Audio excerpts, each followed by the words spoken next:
நுவரெலியா மாவட்டத்தில் டயகம பகுதியில் அமைந்துள்ள பிரதேச வைத்தியசாலையில் அடிப்படை வசதிகள் மற்றும் மருத்துவ சேவைகள் குறைவாக உள்ளதை அடுத்து இன்று பெருந்திரளான பொதுமக்கள், இளைஞர்கள் போராட்டத்தில் ஈடுபட்டனர்.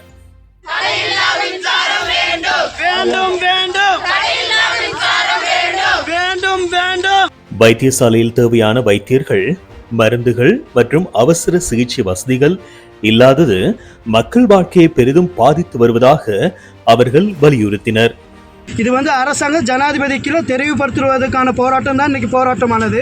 இங்கே டயகம பிரதேச வைத்தியசாலை ஒரு அபிவிருத்தி இல்லாமல் இருக்குது. ஒரு மலசல கூட வசதி இல்லை, ஒரு நீர் வசதி இல்லை, ஒரு இறந்தவர்களுக்கான உடலை வைப்பதற்கூட அங்கே ஒரு அறை இல்லாமல் ஒரு பாரிய சிக்கலில் நாங்கள் இருக்கோம். நிறைய அபிவிருத்திகள் இங்கே வர மாட்டேங்குது. இங்கேருந்து ஒரு அவசர சிகிச்சையாளரை கொண்டு போகணும்னா நுவரெலியா மாவட்ட வைத்தியசாலைக்கு கொண்டு போகணும்.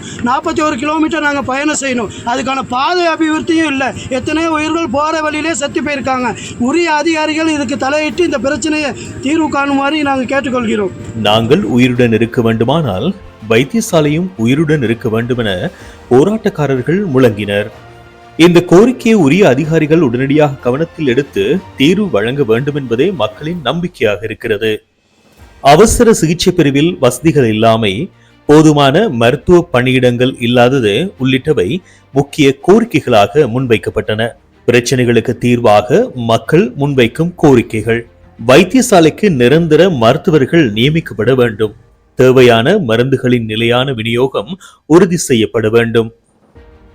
அரசு மற்றும் தனியார் பங்களிப்புடன் புதிய மருத்துவ உபகரணங்கள் கொண்டுவரப்பட வேண்டும். மக்கள் பிரதிநிதிகள் வழியாக இந்த கோரிக்கைகள் மாகாண சுகாதார அமைச்சரிடம் வலியுறுத்தப்பட வேண்டும். டயகம் பிரதேசத்தில் நோயாளர்களை கொண்டு செல்வதற்கான ஆம்புலன்ஸ் வண்டி ஒன்று மட்டுமே இருக்கிறது. எனவே அந்த வைத்தியசாலைக்கு இன்னும் ஒரு ஆம்புலன்ஸ் வண்டியும் தேவையாக உள்ளமை குறிப்பிடத்தக்கது. நாங்கள் பிரச்சனையை சொல்வதற்கே அல்ல, தீர்வையும் சொல்கிறோம். எனவே எங்களுக்கான தீர்வை பெற்றுத்தாருங்கள் என்று போராட்டக்காரர்கள் தெரிவித்தனர். இந்த யோசனையே குரல் மேக்ஸும் முன்வைக்கின்றது. எனவே இவ்வாறான நிலைப்பாடுகள் நடக்கும் போது குரல் மேக்ஸும் குரல் கொடுக்கும். குரல் மேக்ஸ் செய்திகளுக்காக சிரேஷ்ட ஊடகவியலாளர் லங்கேஷ்.